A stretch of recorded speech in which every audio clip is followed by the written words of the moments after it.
Hari ini saya bertemu dengan Bang Helmi, seorang fotografer sekaligus juga pengusaha jambu kristal. Beliau sudah ada menemani saya di samping. Kita akan mencoba ngobrol-ngobrol terkait usaha jambu kristal. Bagaimana menjalankan usaha ini, terus jambu kristal itu seperti apa, cara menjalankannya. Berikut ngobrol-ngobrol kita dengan Bro Helmi. Terima kasih. Apa kabar? Alhamdulillah baik Bang Lan. Oke. Dengar-dengar tadi kita bicara sedikit, Bro Helmi sekarang sedang membangun sebuah usaha jambu kristal. Iya Bang.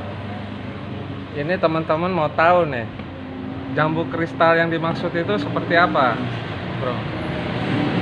Jambu kristal itu pada umumnya sama aja. Cuman bedanya itu jambu kristal itu mini biji. Bahkan dia hampir nggak ada bijinya tuh Bang Olan tuh. Ya kan? Dalamnya putih, luarnya hijau. Ya kan? Ada yang mengkel, ada yang lembek. Tapi gue di sini dagangnya yang mengkel karena buat rujak, bukan buat konsumsi langsung makan gitu. Apa manfaat jambu kristal itu sebenarnya sih, Bro? Nah tujuannya sebenarnya kenapa gue akhirnya mengambil buah ya, karena gue pengen usaha kuliner tuh kira-kira yang bermanfaat buat orang lain juga. Di samping itu ngenyangin, samping juga bisa nyehatin ya kan. Nah gue sedikit tahu beberapa temen ngomong jambu kristal tuh bagus katanya buat obat wasir, terus buat ngobatin mata, silinder mata. Nah beberapa klien dan customer gua yang beli jambu di gua buat rujak, rata-rata sama bapak-bapak dan yang dia ngerti jambu kristal dan dia ngomong ini bagus nih jambu nih katanya buat obat gitu. Itu ada yang sakit wasir, yang jambu itu sembuh alhamdulillah gitu. Jadi mereka ada yang mesen rujaknya, ada yang mesen jambunya aja karena dia tahu khasiat itu buat ngobatin itu. Sudah berapa lama nih, Bro, jualan jambu kristal ini? Sebenarnya usaha gue ini belum terlalu lama, hitungannya masih ya 5 bulan lah. Cuma yang lama itu risetnya Bang, mempelajari karakter jambunya, bumbunya kita ya kan. Ya mikir-mikirnya yang lama lah, kadang nggak mau gegabah juga ya kan. Jambu kristal itu sendiri jenisnya ada berapa banyak ya? Oh, jambu kristal sebenarnya pada umumnya sama. Ah, Cuman yang yang beda itu dari wilayah dan karakter jambunya itu rata-rata beda-beda. Kayak contoh misalkan dari Jawa, taruhlah Kebumen itu memang tanah pegunungan, cuman dia dekat dengan pesisir, artinya tanahnya masih keras. Tapi kalau misalkan Jawa Barat, khususnya di Bogor, ada jambu kristal Bogor, itu kan dia kan tanahnya itu kulturnya lebih ke pegunungan, jadi lembek gitu loh. Jadi kalau untuk daya tahan lama jambunya itu nggak terlalu lama karena mungkin pembawaan dari tanahnya itu yang membuat jambu itu tidak bisa bertahan lama, ya lebih cepat benyek. jadi ciri-ciri jambu kristal yang enak itu dari Bro Helmi seperti apa? Kalau gua sendiri Bang, kalau karena gua pedagang ya, gua dagang jambu kristal kan rujaknya Bang. Tapi gua juga di samping itu gua juga kiloan juga ya kan. Beberapa pengusaha jambu kristal rujak juga ngambil sama gua sih beberapa. Ya kan ngambil kadang-kadang minta 1 kintal, 2 kintal kita kirim ya kan. Terus juga apa namanya? Gue merekomendasi untuk gue memakai jambu itu bukan jambu dari Jawa Barat, saya ngambil dari Jawa, karena memang buat dirujak, jadi rasanya tuh mengkel manis. Jadi karena memang gue rujak pakai bumbu, mengkel manisnya itu sebenarnya tidak terlalu perlu karena gue pakai bumbu tambahan lagi, ya kan. Dalam satu hari ini setiap kali usaha dirata-ratakan berapa banyak penjualan jambu kristal Bro Helmi? Saat ini gue punya satu outlet yang produktif dan satu lagi nggak produktif karena persoalan pemilihan lokasi ya. Jadi dari sini jadi tahu kita ya kan, jatuh bangunnya membuat outlet itu harus kayak gimana, memilih cermatnya harus benar-benar survei, kita ngelihat langsung kira-kira ini potensial gak sih buat kita usaha. Kalau yang kayak gitu-gitu kita sedetail itu harus mempelajari tuh, dari lokasinya, belum premannya yang minta lahan jatah reman ya kan, minta uang kebersihan, padahal belum tentu dia minta uang kebersihan, cuma buat ya minta-minta. Banyak kan ngobrol juga sama pedagang-pedagang lain, kalau dagang itu banyak kalau kesannya gitu, ada reman yang bukan preman tiba-tiba dia minta, ya ada aja lah kalau kesannya. Tapi kalau sekarang saya punya satu, tadinya dua ya kan, cuma satu lagi kurang produktif dan belum lama saya tutup. Tapi sekarang saya gencar-gencar untuk melakukan promosi franchise. Jadi orang beli franchise putus aja. Kenapa franchise putus? Karena kita tidak ingin memaksakan orang-orang yang franchise sama saya itu untuk gagal sebenarnya. Tapi selagi dia memang pengen membuka peluang usaha, ya saya bantu. Cuma saya nggak mau kayak harus menyuruh dia secara total untuk dagang, tidak. Sudah dia beli, ya lu jadi bosnya, lu dagang lu dapat duitnya gitu. Artinya saya lepas, tapi tetap dia harus ngambil jamu dan ngambil sama saya. Cara-cara berusahanya cara-cara dagangnya dan usahanya juga kita tetap ngasih tahu ya kan, ini loh kayak gini ya kan. Kita juga takaran-takarannya jamu kita ngajarin karakter jamunya kayak gimana ya kan, supaya juga dia paham ya kan, kenapa dia harus beli jamu sama kita. Karena ketika dia nanti beli jamu sama orang, dia nggak tahu jamu itu bagus apa tidak, nanti malah akhirnya dia nyesel. Oh kok gue dilepas gitu aja. Kita tidak lepas sepenuhnya, kita tetap ngasih arahan, ngasih advice, ini loh jambu yang bagus seperti ini, potongannya kayak gini, bumbunya segini ya. Takaran bumbu itu kan mempengaruhi rasa. Kalau misalkan tidak ada takaran yang diajarin sama teman-teman atau customer franchise saya, nanti yang ada rasanya asin, manis, gak karuan, nanti nggak ada itu gitu Bang. Sistem franchise yang dilakukan Bro Helmi itu sistemnya seperti apa? Adakah jumlah biayanya bisa disebutkan? Terus mereka mendapatkan apa saja? Oh itu franchise awalnya sih kita iseng-iseng aja ya. Ibaratnya gini, ya lah usaha baru kemarin udah soal franchise ya. Tapi ya gimana? Yang dari tidak serius itu, yang tadi tidak bercanda itu, akhirnya emang ada aja peminatnya. Saat ini sudah 6-8 orang lah yang sudah pakai brand kita di beberapa tempat ya kan. Akhirnya ada yang maju ya kan. Saudara juga yang tadinya nggak melek pengen usaha, tiba-tiba kita buka usaha, dia ikut-ikutan akhirnya maju juga, alhamdulillah ya kan. Ya nggak apa-apa, nanti itu ngebantu di dalam kondisi covid kayak gini kan. Terus kalau untuk saat ini tuh kurang lebih, kalau untuk dari sistem franchise, kita ngasih harga sama orang kayak kita masarin di media sosial itu 1.500 angkanya. Itu sudah termasuk kita ngasih etalase ya kan, dapat payung juga, media promosi, ngasih jambu juga. Jambu itu kurang lebih kita ngasih free jambu itu 30 untuk di awal. 30 kilo tuh bukan hitungan yang dikit loh, 30 kilo gede loh, kita ngasih harga 30 kilo ya kan. Terus juga ngasih bumbu kita kasih semua, adukannya, pisaunya, sampai pisau juga kita kasih gitu.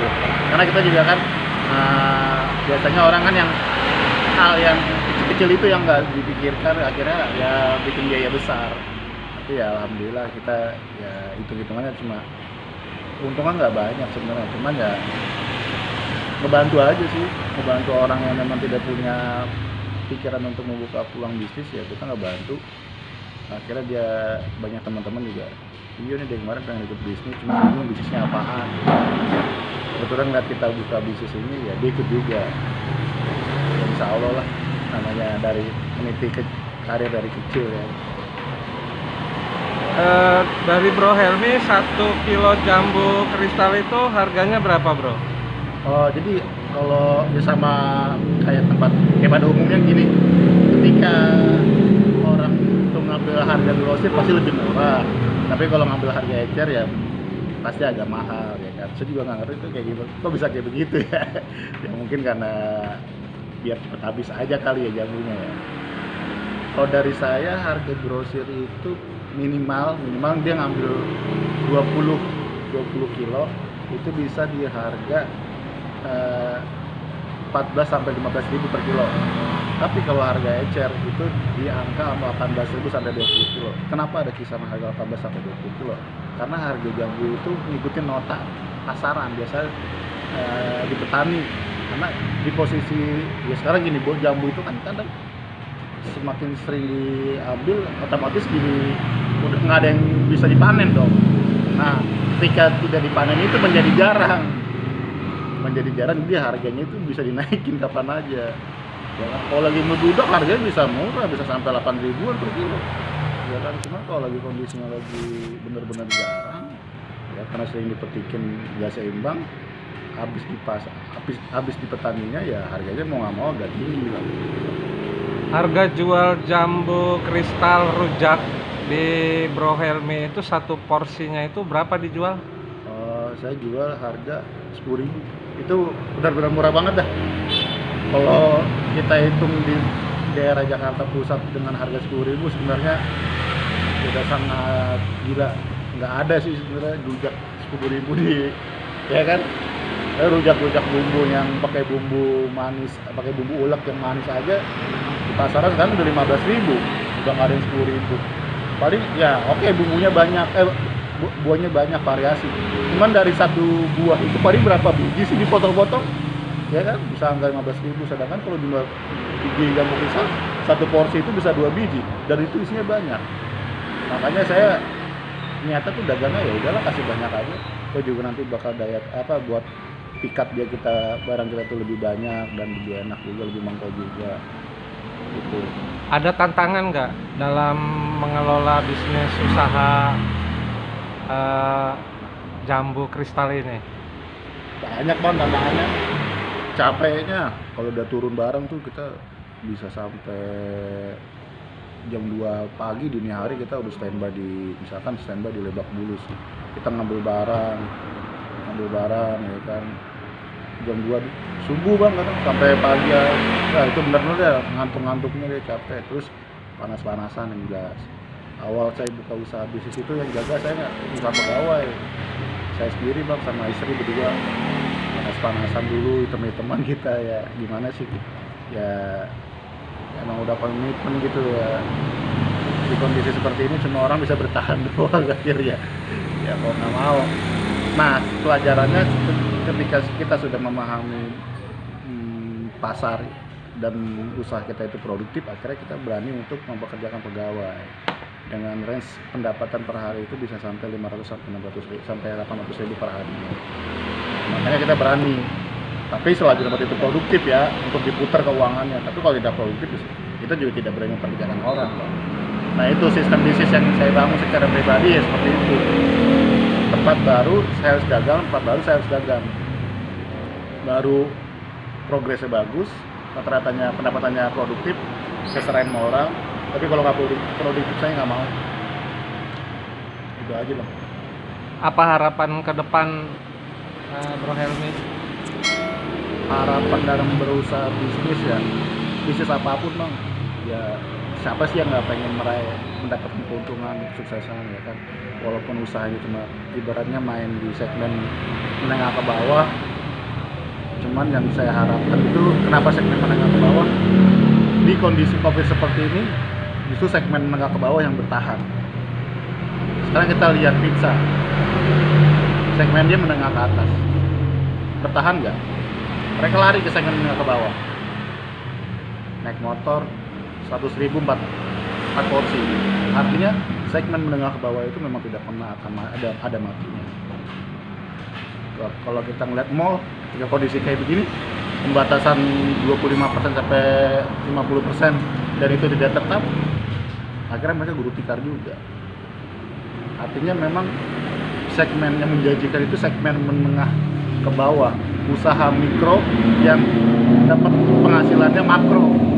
Itu yang harus kita pikirkan.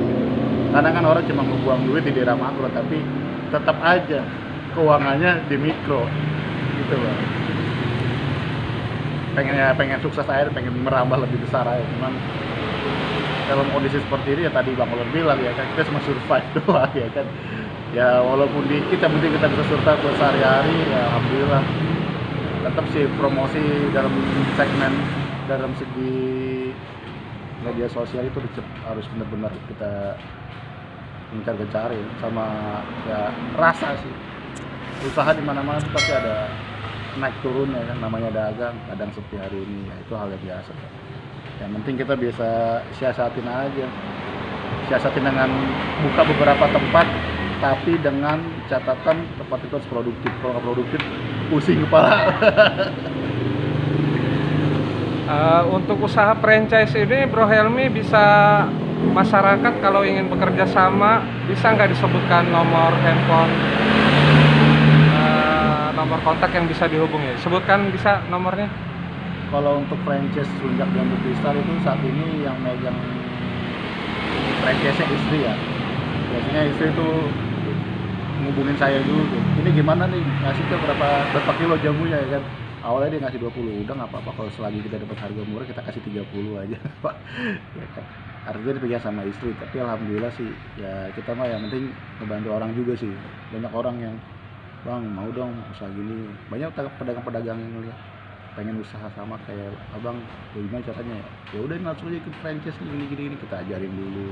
Kemarin juga tuh ada tuh batagor tetangga saya di lapak, tiba-tiba jam 10 malam istrinya ngidam bang, minta bang mau ngidam nih, istri ngidam nih, minta berapa kilo, 10 kilo, yaudah ke rumah aja, untung ada jambunya 10 kilo 10 kilo bang minta aja, lu bayangin aja jambu kisah minta 10 kilo buat orang ngidam, coba itu. Untung ada, kalau kagak ada kan ngiler kali dia, ngiler jambu. Banyak teman-teman wartawan, fotografer gitu yang udah pernah nyobain akhirnya ketagihan, enak ya emang tuh ya. Kan Bang Olan ini lagi nggak ada bang, jadi susah jambunya, baru pesen. Nah iya, kalau franchise ya bisa dihubungin ke nomor istri saya dengan nomor Sipati 0812 99 666 nama 3 kali 858. Ulangin lagi bang. 0812 99 666 nama 3 kali 858. Terus aja. Kita kalau misalkan memang pengen cari tahu juga, coba aja dicek di IG-nya. Kayaknya Rujak Jambu Kristal Rahel ya kan. Di situ ada beberapa menu ya kan. Tapi kita memang belum